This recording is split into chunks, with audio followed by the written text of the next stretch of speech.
Vamos para a última sessão de debates. Eu gostaria, então, de convidar o professor Defrim e o Ian para a mesa.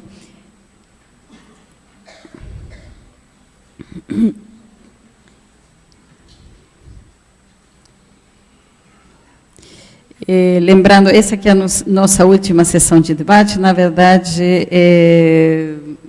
as questões podem ir para os outros palestrantes também. A gente sempre fica, né, um pouco aquém com o tempo. Então, bom, eles estão todos por aqui. Então, vamos abrir para perguntas.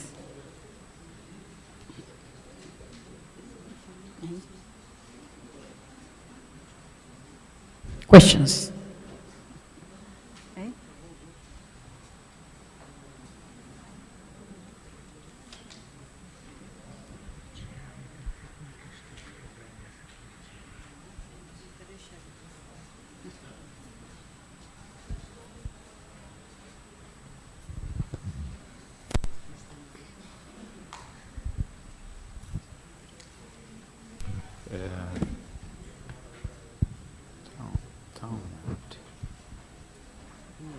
Ian.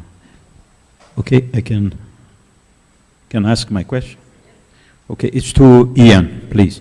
It's related to the model you presented of this new initiative. I understood like that of UK related to the creation of these. I'm not sure if they are institutes or a kind of platform that will work on different subjects.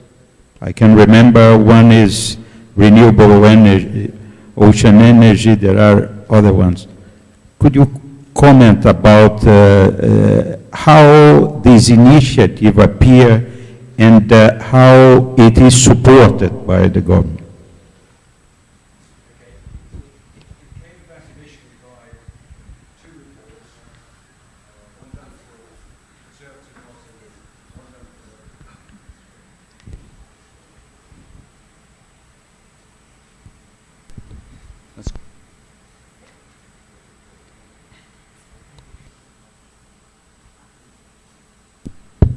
Okay, so I think following a period of lobbying of government about the market breakdown because of the focus of more or less all research funding just going to universities, two reports were commissioned, one for each of the main two parties, and they came to the same conclusion, that actually you needed something between academia and industry. And the way they've been promoted is generally by by organising a series of meetings of all the players in the particular sector. So, for instance, for the marine renewables catapult, I attended the meetings with a number of other people who are active in that sector, academics, end users, but not just, say, industrial end users, but also people from the conservation bodies, like World Wildlife Fund and so on. So it was a really collective body that got together and discussed how you might frame the call to set up the particular catapult. And each catapult has been set up slightly differently. And the one for marine renewables is hosted by the Carbon Trust, which is an institute, and two universities. And they collectively now host the institute. There's a building being put together in Glasgow that will house most of the staff.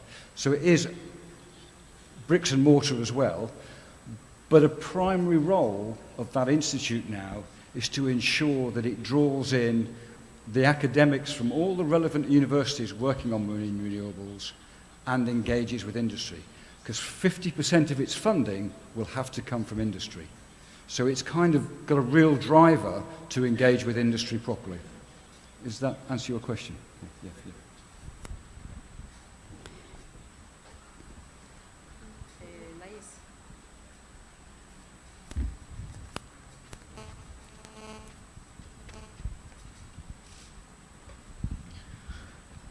Eu gostaria que os professores comentassem Nessa ponte entre a pesquisa e a teoria e a prática, né, a aplicação, existe a política de patentes. Como vocês veem isso nesse processo? Porque existia uma frase antigamente que se dizia que tecnologia não se transferia. Eu acho que essa frase teria que ser inovação não se transfere. Por isso a política de patentes. E do Brasil nós temos sérios problemas com essa política de patentes. E mais agora, com todo o respeito à República da China, aí, mas a gente sabe que a cópia e o aproveitamento de pesquisa sem reconhecimento de autoria é uma coisa muito séria, né? Então, nas duas apresentações eu não vi essa colocação sobre a política de patentes.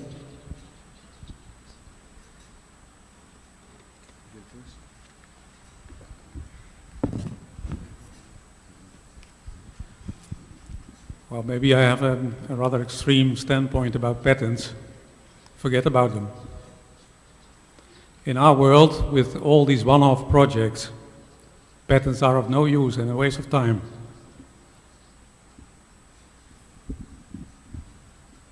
And perhaps surprisingly, I'm going to agree with that. I think it splits into two. I think if you're working in the environmental sector, unless you put it out there and make it available to everybody, it will not be taken up. And my experience, even in things like technical constructions of breakwaters, the first company I worked for, Holcrow, patented a particular armour unit.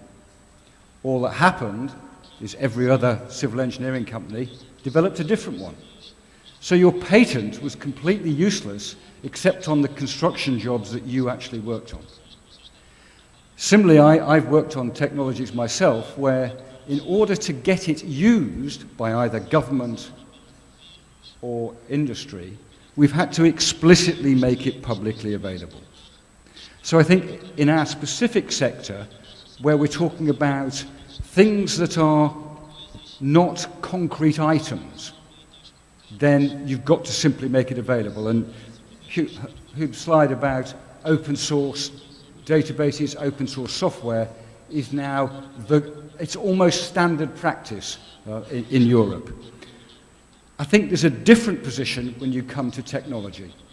Technology you can patent and control, because there is a rationale and a driver to protect your patent. It's worth putting the effort in to protect the patent because your earnings are derived from the number of sales you make of that technology. And it's a repeatable thing. It's a bit like manufacturing. So I think it varies according to where you're working as to whether patents are worth pursuing or not. I can say in Wallingford, the only patents that have ever been pursued are to do with specific technologies that were saleable in terms of a production license. Same for the Altares, by the way. So scalability is so the ability to reproduce and make many the same items is a kind of prerequisite for patenting. Otherwise, it doesn't simply work.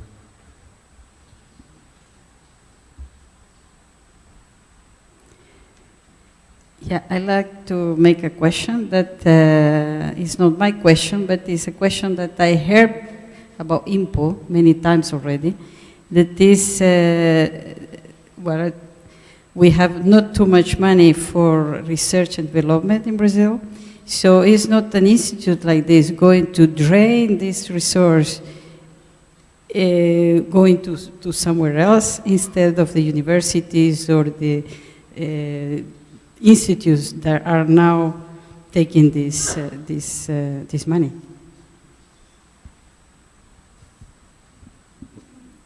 Well, I can only answer in a UK context. And in a UK context, if I take an organisation like HR Wallingford, it gets almost no money from the academic research pot. So generally, the research funding for universities in the UK splits into two components. There's what they call responsive mode, where universities put up ideas for funding, Certainly anybody outside of universities cannot apply to that pot of money. So we have no access to it at all as a research and technology organisation. There's another pot of money which is called managed programmes, where the question to be answered has already been specified. And for those, there's a limited access. Generally, however, if an RTO is more than 20% of the project total, the project would not get funded. So again, the ability for research and technology organisations to access the primary sources of funding for universities is limited. The flip side, however, is that RTOs have a very, very strong link with industry. So actually what they can do is bring a lot more money to the research landscape. So actually what you find is that by having an active process that's going in both directions, you may end up with more research funds than if you simply rely on government. Yeah. In the case of Deltares, we get a small subsidy from the Ministry of Education on top of the basic research subsidy from the Ministry of Public Works. And we use that Ministry of Education subsidy entirely to exchange staff with universities, to enable staff of Deltares to work at universities part-time, and to fund PhD students and influence the research agenda. So get the right research, fundamental research done at the universities. So we are in a bit more favorable position than HR in that we have a subsidy to spend there.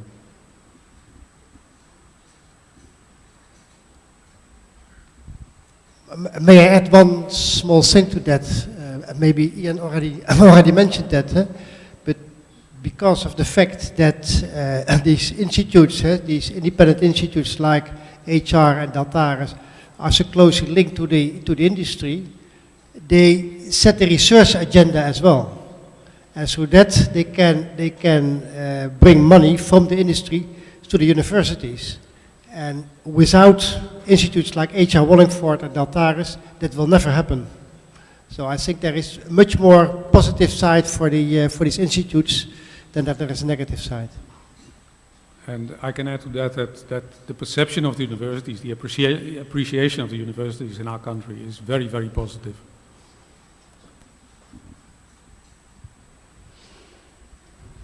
So any other question?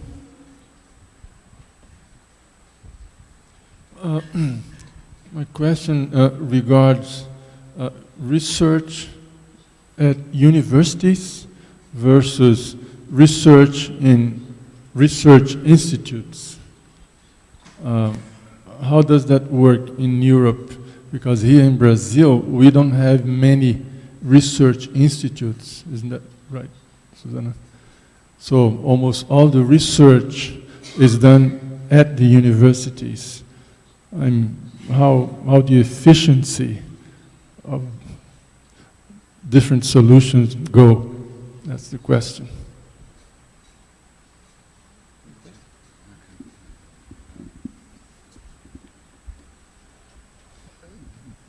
There is, let me just check I understand correctly. By research institutes, you mean something different from the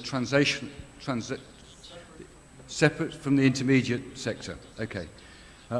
There are a number of such research institutes in the UK. So we have, for instance, the National Oceanographic Centre, Centre of Ecology and Hydrology, and so on. They are generally all funded by the same pot of funding that funds universities. So their core funding is the same as the universities. And that core funding is under severe pressure at the moment because the general consensus is it should be, more of that funding should be available for the universities to bid for. So you have a problem for those institutes that their long-term survival is always one of fighting to maintain their pot of money because they have one single primary funder. The other side of that, however, is that they deliver things that most universities, at least historically, it's changing, but historically could not have delivered. So, for instance, they operate ships that do all the deep sea oceanography. They operate major facilities that would be beyond the funding of any one university, and you wouldn't want them sited at any one university because you want all of the universities to use that one major facility. So there is another side to it, and there is a rationale for trying to maintain them, not least if you think of the Centre of Ecology and Hydrology. They're the only place that really has long-term data sets that are accessible to the whole academic community. So, you know, they do play an important role, but maintaining their funding stream is a real problem. Yeah, maybe I may refer to this four-piece puzzle that Ian showed, with the different types of work that are done by these RTOs. If you would leave that to universities, I claim that part of that work would not be done, because it's not possible to make publications on it.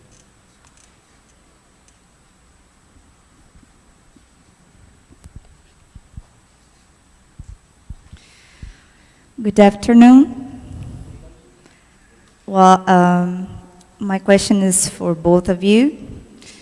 And I really want to know, what can we do to contribute, since we are society, to contribute to a creation of an institute, since we are pretty interested, and since we are now in a political background, really important one, who should take the pressure for the creation of this institute, and who should I ask for that? The answer to that requires knowledge of the Brazilian situation, and I don't have that. But if you have a good case, at least in my country, then it's possible to get things done. And the important thing, of course, is take decisions. Don't defer decisions, take decision and go. Thank you very much. Yeah, I would have to agree.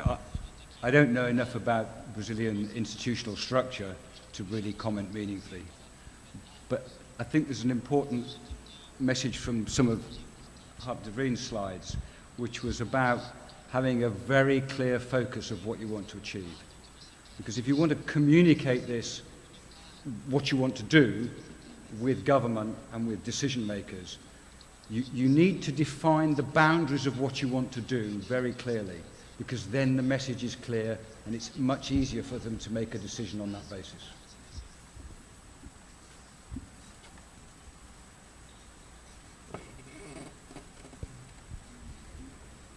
So, se não temos mais questões, eu gostaria de agradecer especialmente a todos os palestrantes que tivemos aqui ao longo dos 3 dias. Então, um aplauso para eles.